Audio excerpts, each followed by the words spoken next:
I honestly, like, part of me really was in disbelief because I'm like, okay, why would law enforcement be watching me? I'm not doing anything wrong. I knew that something wasn't right. If I was driving away from work or whatever, there was always cars following me, and it just felt weird. Matter of fact, the fun fact, when the first time I seen that, I actually called the police on one of them, and I told them, hey, there's this weird guy taking pictures of me, what's going on? The cop, they came, they pulled them up, they had their lights on, they were talking to them, and he came up to me, he's like, oh no, he's just taking pictures of the signs, you know, they're doing advertisement. But that's when I realized he actually showed them the badge and let them know what was going on. You know, so the cop even tried to downplay it, like, hey, it's just a guy taking pictures of a sign, you know, don't worry about it.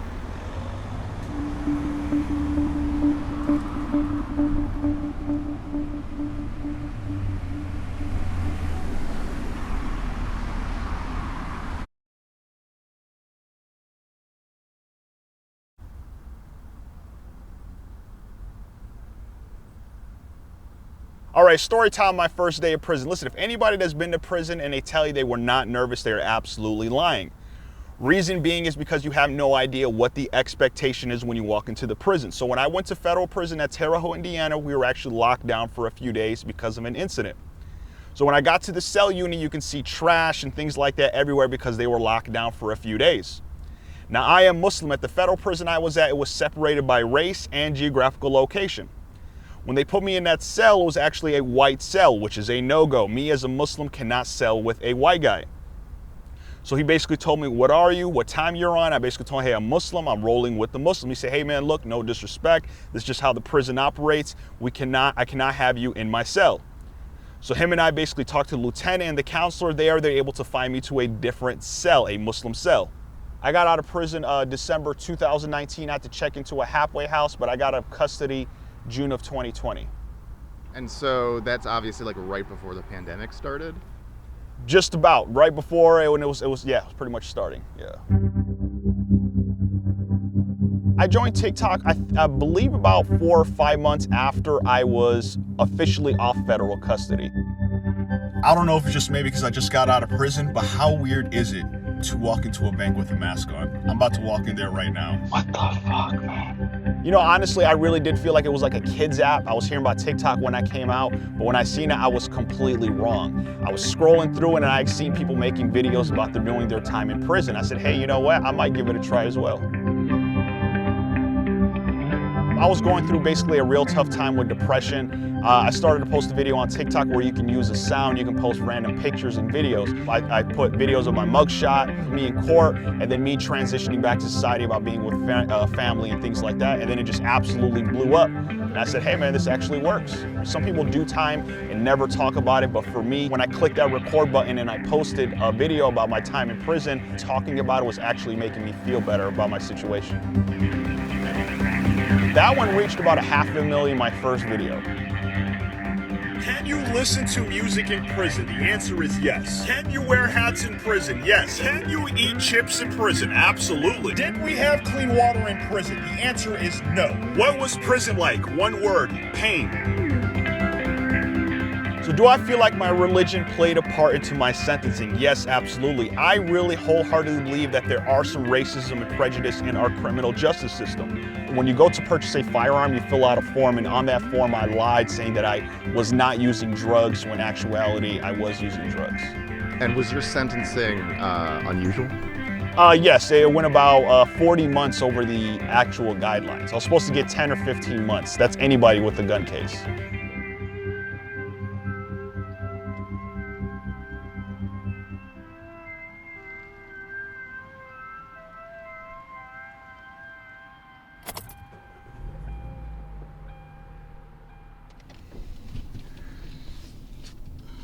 So I grew up in a Middle Eastern household. My parents split up about when I was 3 or 4 years old.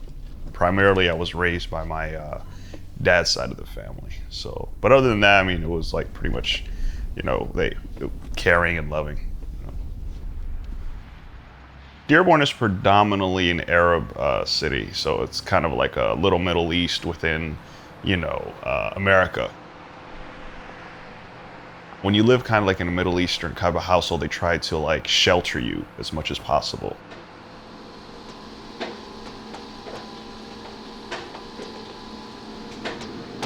I was pretty much dealing with mental health my whole life as far as depression.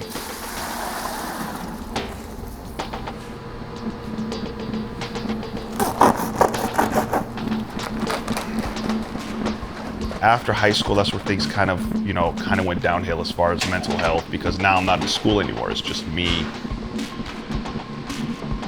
I was working at the pizzeria. I did a big mistake as far as not go to school right away. I decided to take a break. At least I kind of had people I could hang around with in school and make people laugh with friends.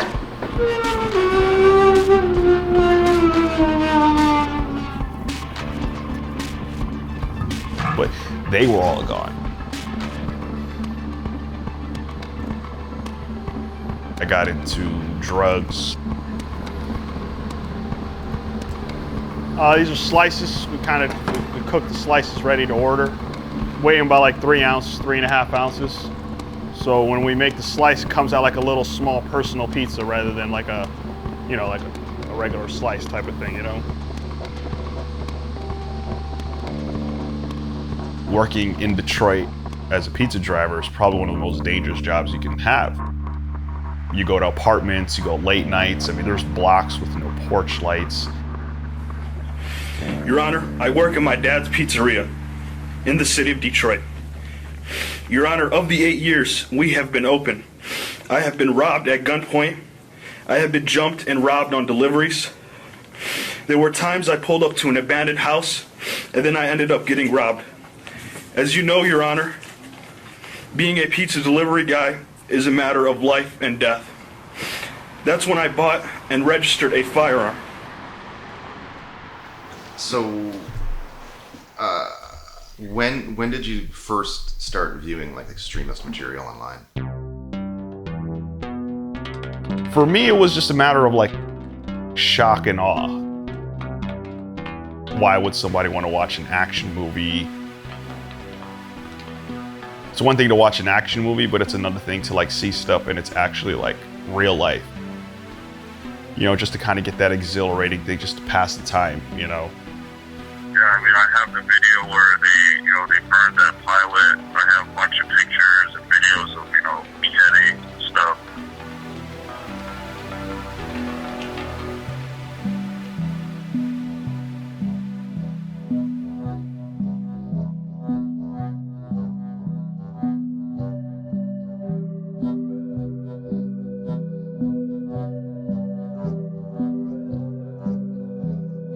I was getting repeated DMs from this person, and this person portrayed themselves to be a soldier or a fighter of ISIS. And they said that, hey, we're looking for people to do coordinated attacks at these particular locations. I ignored him. I mean, one day he just blew up my DMs on Twitter and was basically calling me a coward, calling me a bunch of names and this, that, and I returned that favor back, started to cuss him out, and then he said, hey, I'm getting ready to take this is what he said, getting ready to take myself over there and getting ready to die and this, that, and the third. And him and I were just going kind of back and forth, but like for me, it was obvious. What's so weird is I knew it clicked that something didn't seem right with this. It just was not right at all. All right, so one day I was leaving work, normal day, I was getting out. As I pull out from work, not even 10, 15 feet later, I see 2 cop cars pulling me over. I thought that was weird. I just got out of work, nothing happened. Anyway, as I'm driving, I see the cop cars with their lights on. I hurry up and pull over to this intersection right here. As I pull over, the cops immediately had their weapons drawn, telling me to get out of the vehicle, get out of the vehicle. One cop comes to the door, tells me to get out the car. I tell him, hey man, I got a gun on me. I did have a gun. They threw me on the ground. They were able to retrieve the gun. They brought in K9 units. They searched the car. There they found the marijuana. So I was charged with possession of a firearm, CCW, and possession of marijuana. I asked them, why did you pull me over? They said, well, one cop said you were speeding. Other cop said I had these prayer beads on my my rear view. He said, this is why we stopped you, because of the destruction of vision. The whole stop lasted about maybe 3 hours, where they actually searching the car up and down. They brought in the K9 units. just absolutely tearing my car up. And they were pretty much posted for a few hours by the time I actually got transported to the local jail. I stayed the night and I was able to get out in the morning. The officer that discharged me said that the prosecutors are still debating whether they're gonna file charges or not. But about a month after the fact, they did file another warrant and they arrested me on another traffic stop. I was getting off work, same thing. I'm driving carefully and they pulled me over. And as soon as they pulled me over, they told me to step out and they handcuffed me and told me I have a warrant for my arrest. So they re-arrested you for the same thing? For the same thing.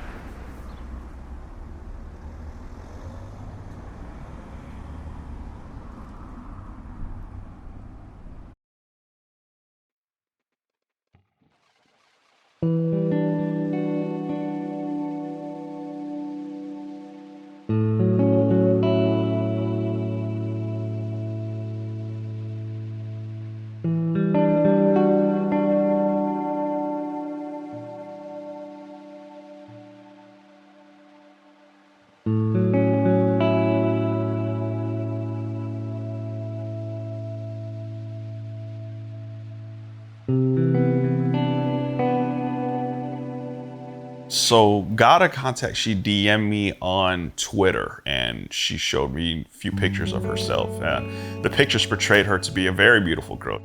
Her posing at the mirror, photos of herself and her family, her and her brother. She showed me like random pictures of, her brother's graduation, her graduation. We decided to exchange phone numbers and we were just texting nonstop all day, every day. Did you ever actually talk to her on the phone? No. And so had you ever had like a girlfriend prior? No, I haven't had a girlfriend. I mean, at that time, I haven't had as much as, getting hugged by a girl or kissed by a girl. I've had high school crushes, but it was a situation where, I was rejected by them. So I haven't had any type of experience with women, It just quickly escalated from getting to know one another to, potentially talking about marriage. And I let her know, like, hey, my faith dictates that I can't play games with you. So we're talking about our whole future within that few days to a week. It was like, hey, we can't keep going this behind our families' backs. I think it's best for each other if we meet each other's families. I told my dad about it. He said, well, we'll go to Ohio, no problem. And I told her, hey, everything's final on my set. Everything is good. The next day, she basically said that, hey, I'm getting second thoughts about this. I don't know about this. And I don't know if we should talk anymore. And that was it. That's it. Never heard from her again. Maybe I came off too clingy. Maybe I was just me. I was rushing the situation. I entirely put that blame on myself.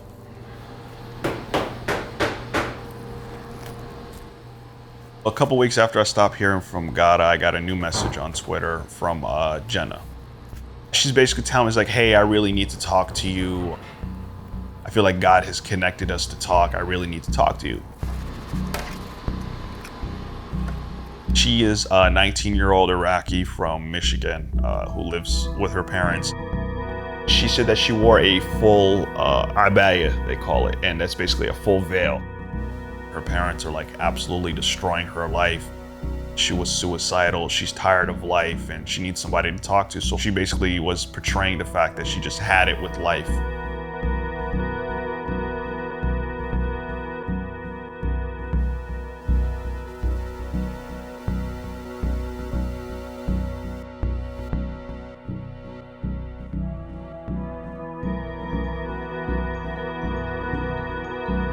For me, my intention was to get to know this girl and help her out. I said, okay, I lost the first one, maybe the second one,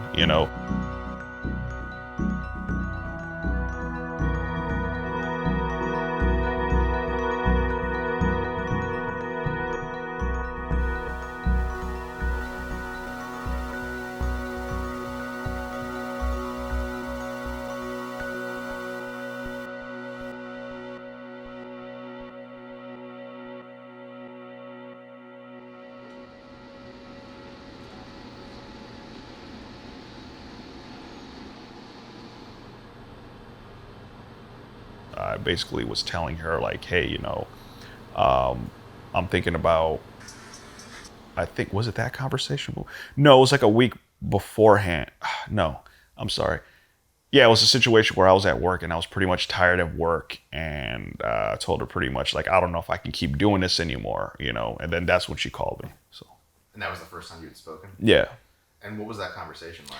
I mean, she was basically telling me like, hey, you know, you kind of need to keep going, and you know, it's not right for you to, you know, it's not right for you to self-harm yourself, you know. So if it's a situation where you want to do something like that, it's supposed to do it in the way of God. I'm like, at the phone, I'm like, man, you're crazy. I'm not trying to hurt anybody. You know, I'm just dealing with some issues right now, you know? Was that the first time she had brought up the idea of hurting other people? No. I mean, we exchanged so much messages, random stuff, but I think within the second or third week, she started mentioning that.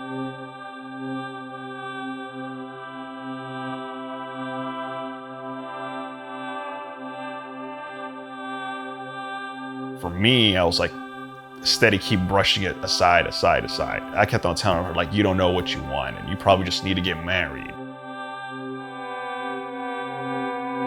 I actually ghosted her, and I was like, you know, I'm done with this for 3 days, because the conversation just got too ridiculous with her on her end.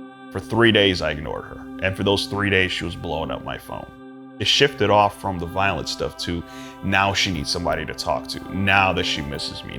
Just like, hey, my mom beat me because I didn't cook the rice right.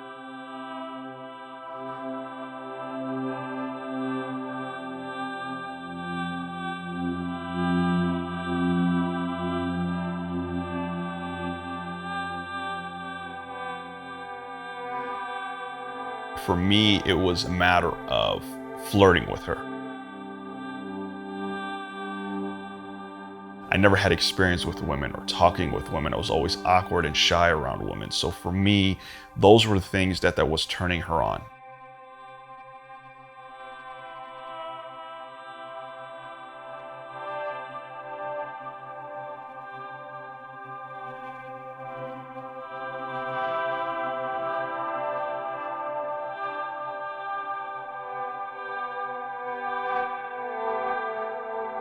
When I try to venture off to other things, I seen her pulling away, you know. And I was scared to lose her.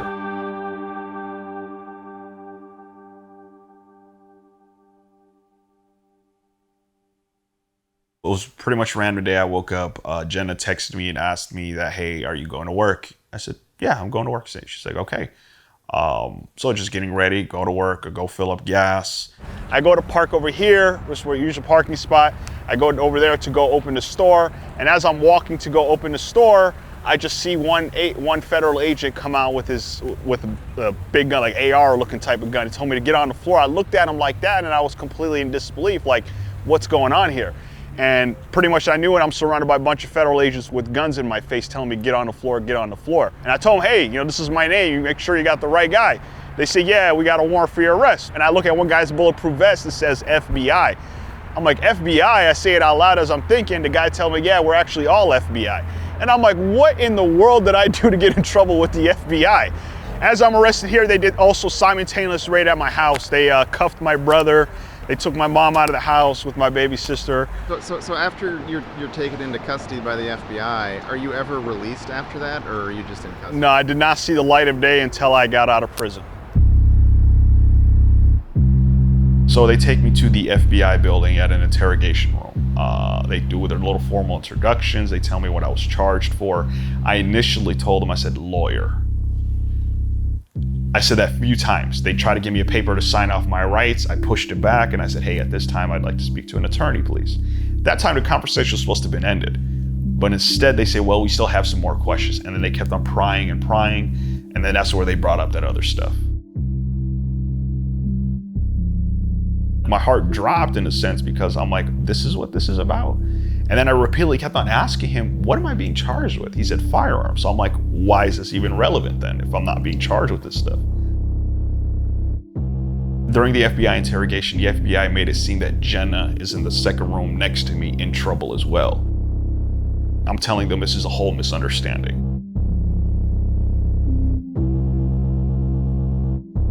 I go to the courthouse to get arraigned on charges, and I sit down with an attorney, and the attorney tells me, she reads the complaint, and she reads that Jenna was an informant.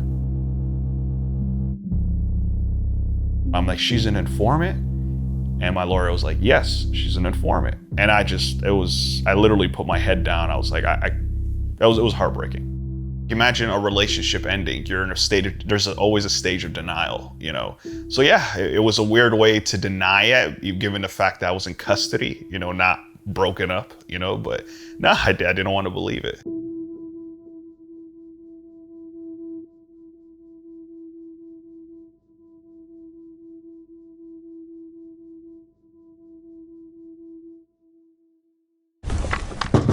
There was no answer at the home of Khalil Abu Rayyan. This is a photo of the 22-year-old holding up one finger. The FBI claims this demonstrates part of his alleged support for ISIS.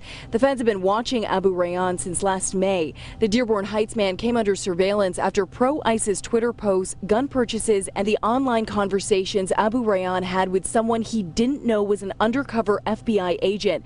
Abu Rayyan told that agent he had an AK-47 and, quote, "I tried to shoot up a church one day. It's one of the biggest ones in Detroit. I had it planned out. I bought a bunch of bullets. I practiced reloading and unloading."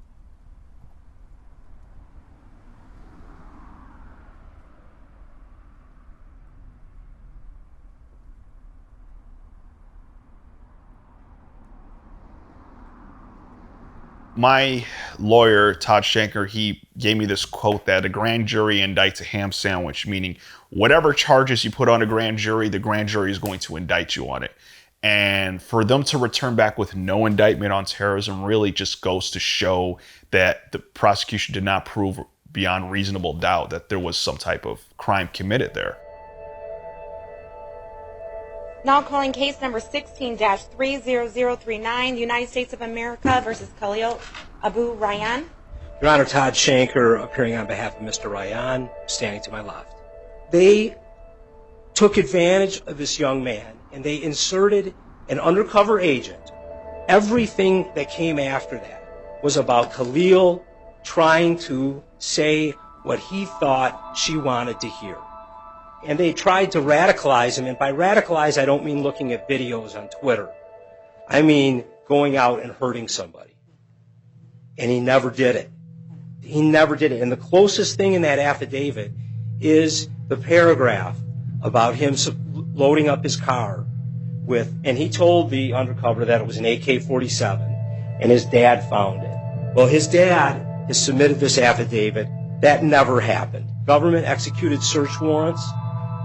And did they find an AK-47? No.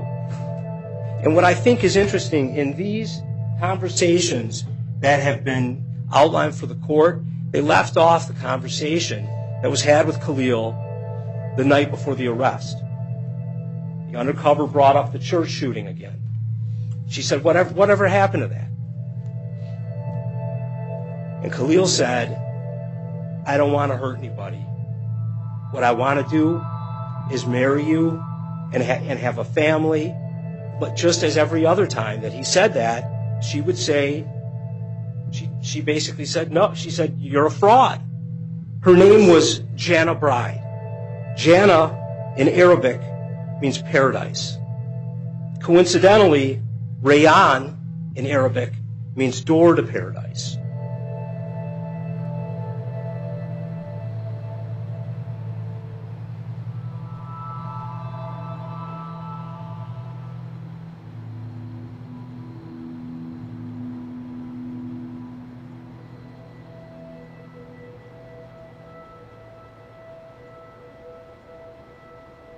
My lawyer told me, he's like, hey, look, you know, we couldn't go to trial, but I just feel like the facts of the case for the gun charge is probably not in your best interest.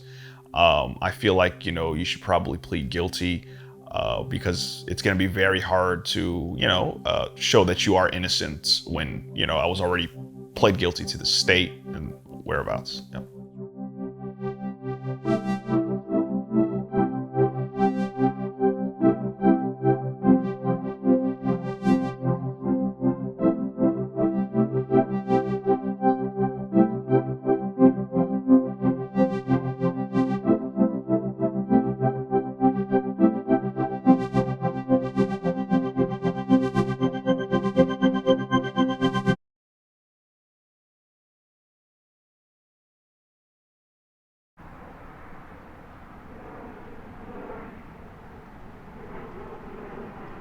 some people just talk straight for like a minute. What I do is like I try to take like little takes, you know, so I can just gather my thoughts. Some people ask me, why are you cutting? Why are you cutting? Because, you know, I don't like to speak just 1 minute, just straight, you know.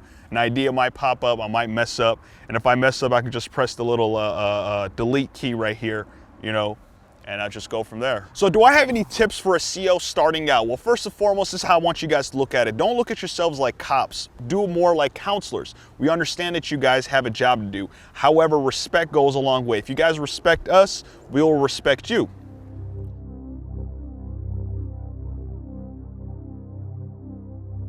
For about 6 months, I was in solitary confinement due to the allegations of my case. They felt like I was too high profile to be out in general public. I am not the same ever since then. I really do firmly believe that a part of me actually did break when I was in there.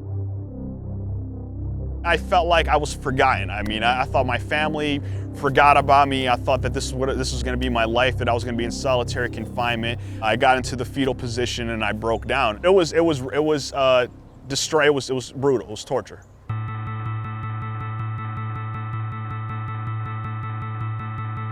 What happens if you cry in prison? Now, prison is surrounded by men, so it is very a masculine environment. One might think that it's very weak to cry.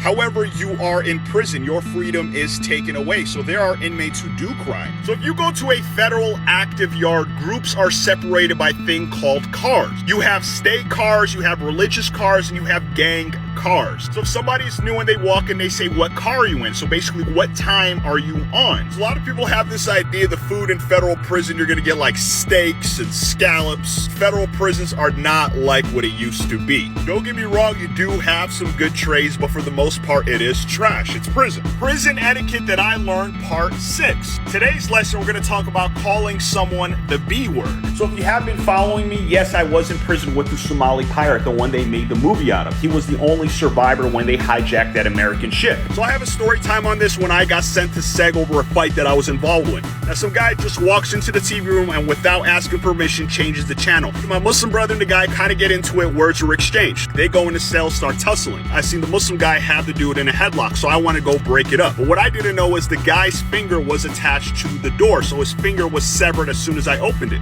His finger looked like really like a hot dog. The guy goes to medical and I'm trying to clean up the whole damn mess. It was my cell, was funny part. So the last 6 months to your sentence, they call it getting short. Basically, you're on your way out the door. Everybody was getting on my nerves. So what do you wear when you get released from prison? No, you're not going to wear the jumpsuit or the prison uniform of that institution. What a lot of people do is they'll wear their grays, which you can buy off commissary, which is like gray sweatpants or gray t-shirt. At least the prison I was incarcerated at, about a week or two before you get released, you can actually have your family send you in clothes as well.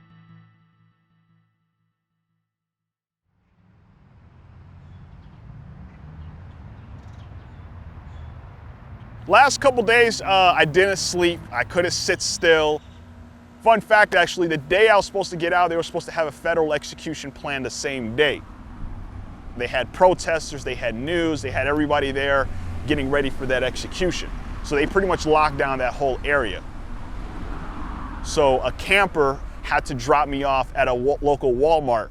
Camper just literally dropped me off there, and what do I do in the middle of Indiana, you know, and I didn't have a phone, obviously. And I was just asking people, you know, can I use your phone?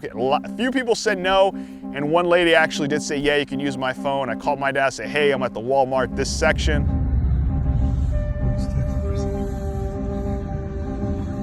The grey one over there, right in front. Where is it? Where is it? You see the green one over there in front. هذا كوب هيا لا تفضل هيا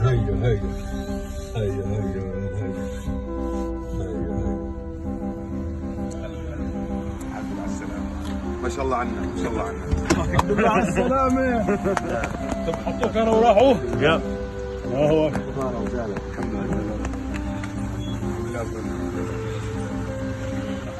لله رب العالمين الحمد لله.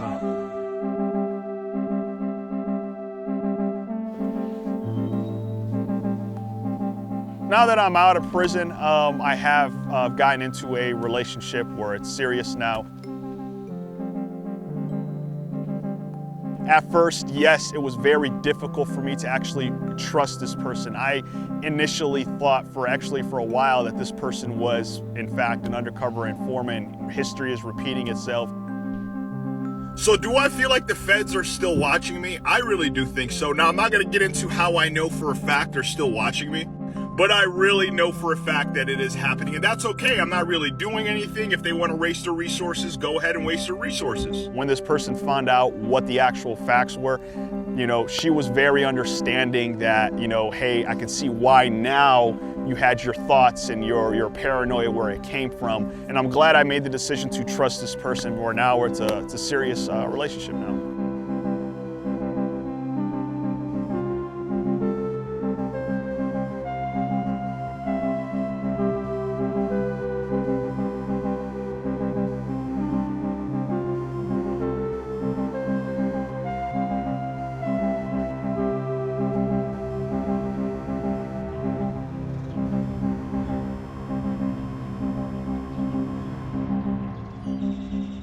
It's just like this was like the worst, basically, like it was a real relationship to you with both these women. Yeah. And it was fake to them, but it was real to you. Yeah. And now like your like worst relationship is just like available for anyone to like parse, like you read the transcript, listen to the audio.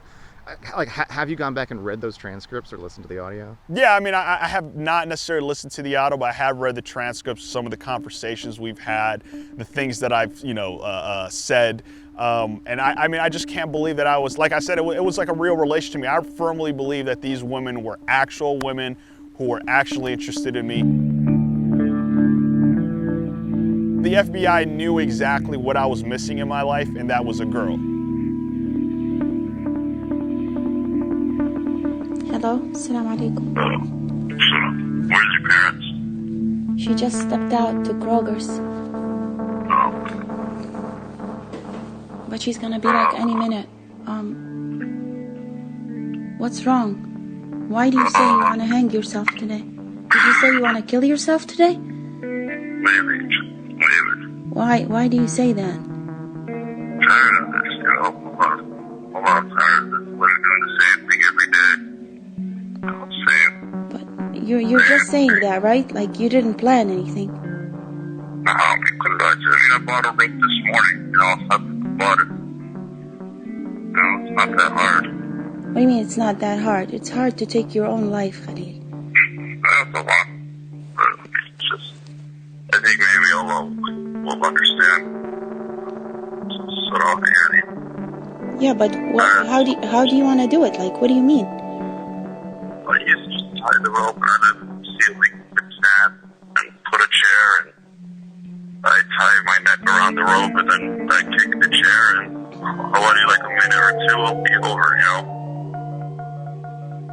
Just like how they, you know, how you they don't have a rope. You're just joking, right? You don't have no rope or nothing. No, that's what I do. I'm not, I told you I don't like to lie. You have a rope? Yeah. Where'd you get your rope from? There's a dollar store, you know, it's easy to get one. You know, it's not the problem of getting a rope, it's just, you gotta do it, that's all. And then your family, and then you have your little sister, Khalil. I mean, they're gonna be sad for a little while, they'll get over it. But you want to do it in your house? Maybe, yeah. No, that's not. Please get that thought out of your mind, Khalil. That's not. That's why I let you know. No, Khalil, that's. Nobody should take away their own lives. Habibi, no. Nobody should take away their own lives. It's haram. It's not something that we should be thinking about. Allah gives us